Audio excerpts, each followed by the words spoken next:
வணக்கம். நீங்கள் இணைந்திருப்பது நியூஸ் ஃபர்ஸ்டின் வீக்கெண்ட் பிரதான செய்திகளோடு.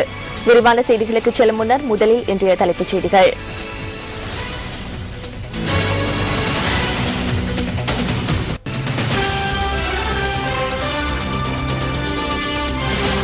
இந்திய நாடாளுமன்ற குழுவினர் நாடு திரும்பினர்.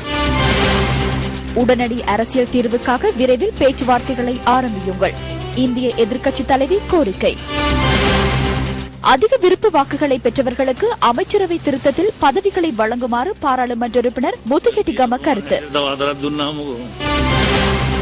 ஆஸ்திரேலிய பிரதிநிதிகள் சபையின் சபாநாயகர் மீது பாலியல் துஷ்பிரயோக குற்றச்சாட்டு. தொடர்பான உள்நாட்டுச் செய்திகள்.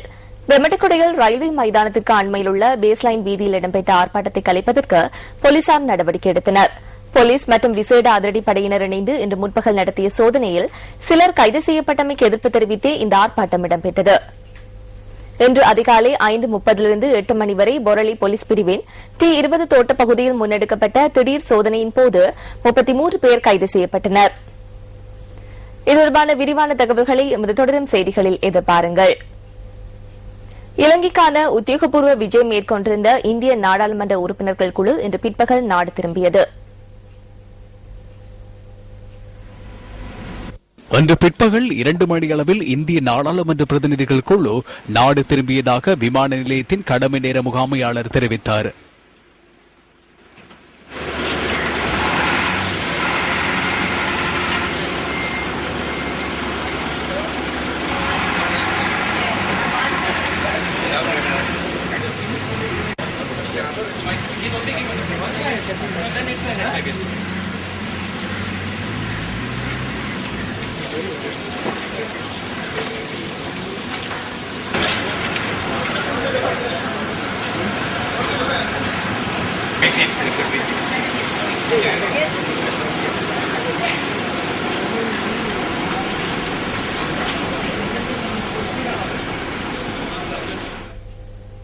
இன்றைய நாளேடுகளிலிருந்து நாம் தெரிவு செய்த கேலி சித்திரம் அடுத்து.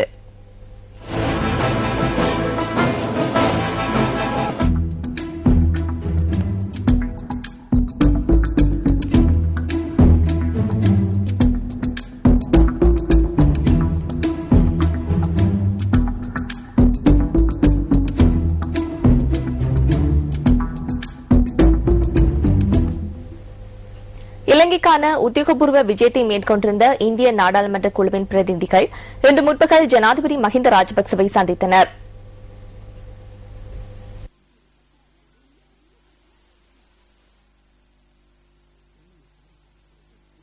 இந்திய மக்களவையின் எதிர்க்கட்சித் தலைவர் சுஷ்மா சுவராஜ் தலைமையிலான நாடாளுமன்ற பிரதிநிதிகள் குழு அலரி மாளிகையில் ஜனாதிபதியை சந்தித்தனர்.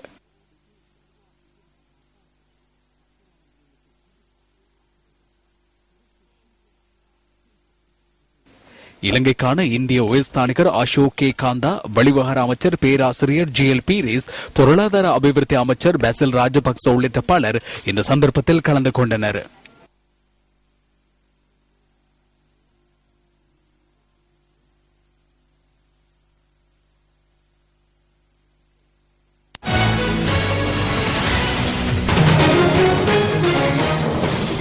அரசியல் ரீதியிலான தீர்வினை நோக்கி விரைவில் நகர்வதற்கு மீண்டும் பேச்சுவார்த்தைகளை ஆரம்பிக்க வேண்டும் என இலங்கை அரசாங்கத்திடமும் தமிழ் தேசிய கூட்டமைப்பு உள்ளிட்ட அனைத்து கட்சிகளிடமும் இந்தியா வலியுறுத்தியுள்ளது.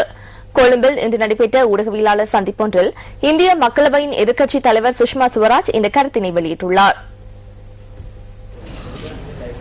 இந்திய மக்களவை மற்றும் மாநிலங்களவை உறுப்பினர்கள் 12 பேரை கொண்ட இந்திய நாடாளுமன்ற குழு இன்று காலை ஊடகவியலாளர் சந்திப்பு ஒன்றை ஏற்பாடு செய்திருந்தது. இந்திய மக்களவை எதிர்க்கட்சித் தலைவர் சுஷ்மா சுவராஜ் தலைமையில் இந்த ஊடகவியலாளர் சந்திப்பு இடம்பெற்றது. ஆயுத போராட்டம் முடிவுக்கு கொண்டுவரப்பட்டுள்ள நிலையில் தேசிய நல்லிணக்கம் மற்றும் அரசியல் ரீதியிலான தீர்வினை நோக்கி நகர்வதற்கான வரலாற்று ரீதியிலான வாய்ப்பு கிடைத்துள்ளது. காணாமற் போனவர்கள் மற்றும் தடுத்து வைக்கப்பட்டவர்கள் தொடர்பான தகவல்கள் மற்றும் விசாரணைகள் தொடர்பாக கற்றுக்கொண்ட பாடங்கள், நல்லிணக்க ஆணைக்குழுவின் அறிக்கையில் பரிந்துரைக்கப்பட்ட விடயங்களை நடைமுறைப்படுத்துவது தொடர்பாக கடந்த 4 நாட்களாக நாம் தெளிவாக கலந்துரையாடியுள்ளோம். சமத்துவம், கௌரவம், நீதி மற்றும் சுயமரியாதை ஆகிய தமிழ் மக்களின் தேவைகளை கருத்தில் கொண்டு அதிகார பகிர்வின் மூலம் உண்மையான அரசியல் ரீதியிலான தீர்வினை நோக்கி நகர்வதுடன் இலங்கை அரசாங்கம் இந்த வாய்ப்பினை நழுவ விடாது என்பது எமது நம்பிக்கை. 13+ திருத்த சட்டம் மூலம் நிறைவேற்றப்படும் என கடந்த காலங்களில் எங்களுக்கு உறுதிமொழி வழங்கப்பட்டிருந்தது. விரைவில் அரசியல் ரீதியான தீர்வினை பெற்றுக் கொள்வதற்கு இலங்கை அரசாங்கம் மற்றும் தமிழ் தேசிய கூட்டமைப்பு உட்பட அனைத்து கட்சிகளும் மீண்டும் பேச்சுவார்த்தைகளை ஆரம்பிக்க வேண்டும் என நாங்கள் வலியுறுத்தியுள்ளோம். பாராளுமன்ற தெரிவுக்குழுவுக்கு தேவையான நிபந்தனைகள் குறித்து அவசர ஆலோசனைகள் நடத்தப்பட வேண்டும் என நாங்கள் வலியுறுத்துகின்றோம். இலங்கையின் ஒருமைப்பாடு மற்றும் எல்லைகள் தொடர்பான ஒருமைப்பாடு, சமாதானம், நல்லிணக்கம், செழிப்பு ஆகியவற்றுடன் அந்யோன்ய தொடர்புடைய ரீதியில் நட்பு நாடு என்ற வகையில் எங்களுக்கு அதிக அக்கறையுள்ளது. இந்த உறவினை மேலும் மேம்படுத்துவதற்கான கடப்பாடு எமக்குள்ளது. And in the preservation of peace, harmony and prosperity in this country, we are committed to taking the relationship forward. இதேவேளை கற்றுக்கொண்ட பாடங்கள் மற்றும் நல்லிணக்க ஆணைக்குழுவின் அறிக்கையின் பரிந்துரைகளை நடைமுறைப்படுத்துவதற்கு ஜனாதிபதி கால அவகாசம் வழங்கியுள்ளாரா என்பது குறித்து ஊடகவியலாளர் ஒருவர் கேள்வி எழுப்பினார். He did not give any time frame because he said unless and until. அவர் எவ்வித கால அவகாசத்தையும் வழங்கவில்லை. ஏனென்றால் பாராளுமன்ற தெரிவுக்குழு இந்த விடயம் தொடர்பாக செயலாற்ற ஆரம்பிக்காவிட்டால் நிலைமை முன்னகராது. அதன் காரணமாகவே நாங்கள் அது குறித்து வலியுறுத்தியுள்ளோம். நாங்கள் ஜனாதிபதியிடம் மாத்திரமின்றி தமிழ் தேசிய கூட்டமைப்பிடமும் வலியுறுத்தியுள்ளோம். தமிழ் தேசிய கூட்டமைப்புக்கு நேர்மையான தலைவராக ஆர் சம்பந்தன் கிடைத்துள்ளார் என நான் எண்ணுகின்றேன். நாங்கள் அவருடன் கலந்துரையாடிய போது ஒரு முறை அல்ல, 2 முறைகள் அல்ல, 3 தடவைகள் ஒன்றிணைந்த மற்றும் பிரிக்கப்படாத இலங்கைக்குள் மேல் குடியேற்றம் என்பதனை அவர் வலியுறுத்தினார். அத்துடன் அவர் இலங்கையராக இருப்பதில் பெருமைப்படுவதாகவும் கூறினார். இந்த 2 விடயங்களும் எங்களுக்கு திருப்தியை அளித்துள்ளன.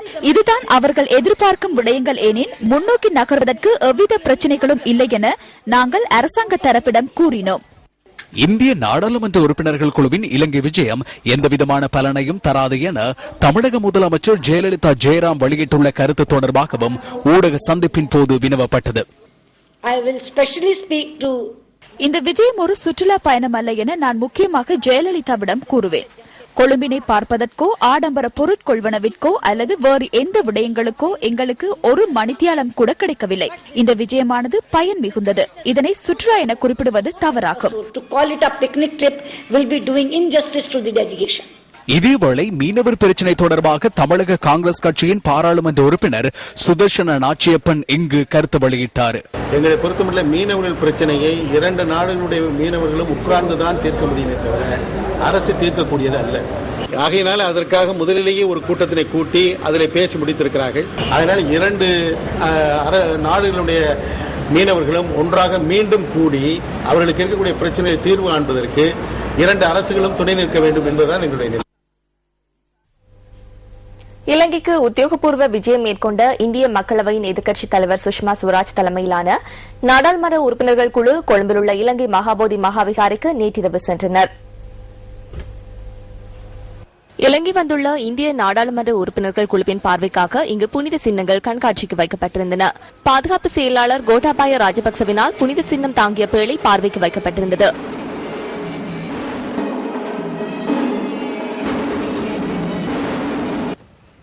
இலங்கை மகாபோதி மகாவிகாரைக்கு வருகை தந்த இந்திய மக்களவையின் எதிர்க்கட்சித் தலைவர் உள்ளிட்ட குழுவினரை இலங்கை மகாபோதி சங்கத்தின் தலைவர் மாநகர உபதேச தேரர் வரவேற்றார். அனகாரிக தர்மபாலவின் உருவச்சிலைக்கு மலரஞ்சலி செலுத்திய சுஷ்மா சுவராஜ் புனித சின்னங்களையும் வழிபட்டார்.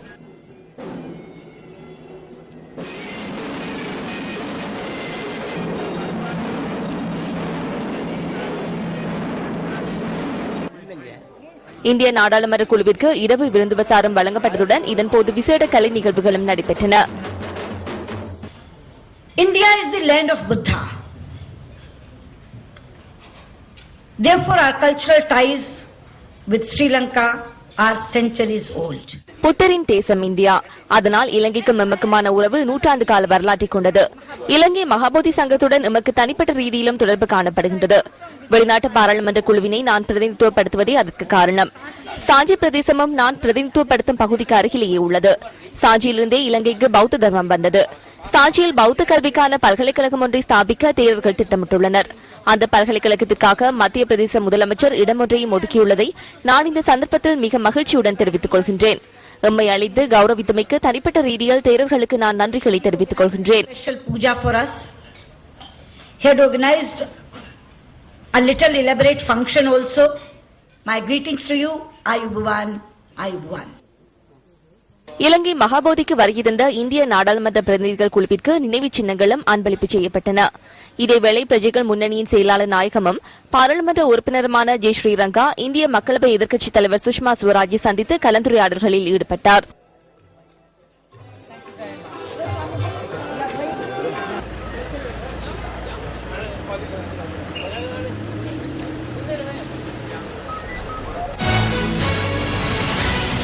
இதேவேளை இந்திய பாராளுமன்ற பிரதிநிதிகள் இன்று பகல் ஸ்ரீலங்கா முஸ்லிம் காங்கிரசின் தலைவரும் அமைச்சருமான ரவுப் ஹக்கீமை சந்தித்தனர். இன்று காலை நடைபெற்ற ஊடகவியலாளர் சந்திப்பை அடுத்து இந்திய நாடாளுமன்றத்தின் எதிர்க்கட்சித் தலைவி சுஷ்மா சுவராஜ் உள்ளிட்ட பிரதிநிதிகள் ஸ்ரீலங்கா முஸ்லிம் காங்கிரசின் தலைவர் அமைச்சர் ரவுப் ஹக்கீமை சந்தித்தனர்.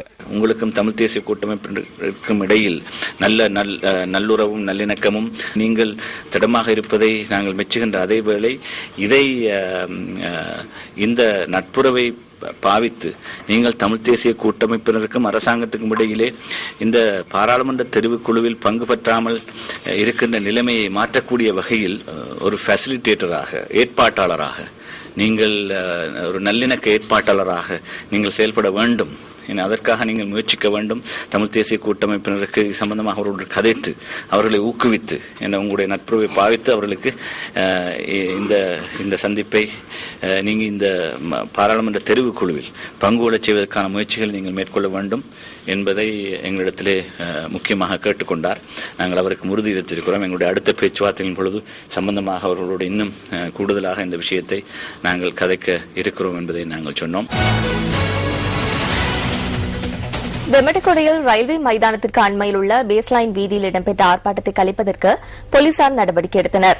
போலீஸ் மற்றும் விசேட அதிரடி படையினர் இணைந்து இன்று முற்பகல் நடத்திய சோதனையில் சிலர் கைது செய்யப்பட்டமைக்கு எதிர்ப்பு தெரிவித்தே இந்த ஆர்ப்பாட்டம் இடம்பெற்றது. இன்று அதிகாலை 5:30 மணியிலிருந்து 8 மணி வரை மொரலே போலீஸ் பிரிவின் T20 தோட்ட பகுதியில் முன்னெடுக்கப்பட்ட திடீர் சோதனையின் போது 33 பேர் கைது செய்யப்பட்டனர். களவு கொள்ளைகளுடன் தொடர்புடைய 12 சந்தேக நபர்களும் மேலும் சில குற்றங்களுடன் தொடர்புடைய 8 சந்தேக நபர்களும் கைது செய்யப்பட்டவர்களில் அடங்குகின்றனர். இதேவேளை சிலர் கைது செய்யப்பட்டமைக்கு எதிர்ப்பு தெரிவித்து மொரலை T20 தோட்ட மக்கள் இன்று மாலை பேஸ்லைன் வீதியை மறித்து ஆர்ப்பாட்டம் ஒன்றை மேற்கொண்டனர். வெமட்டக்கொடையிலிருந்து மொரலை வரையான ஓடுதளத்தின் போக்குவரத்து தடைப்பட்டதாக போலீஸ் ஊடக பேச்சாளர் போலீஸ் அத்தியட்சகர் அஜித் ரோஹன தெரிவித்தார். பின்னர் ஆர்ப்பாட்டக்காரர்களை கலைப்பதற்காக போலீசார் நடவடிக்கை எடுத்தனர்.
விளம்பர இடைவெளியின் பின்னர் செய்திகள் தொடரும்.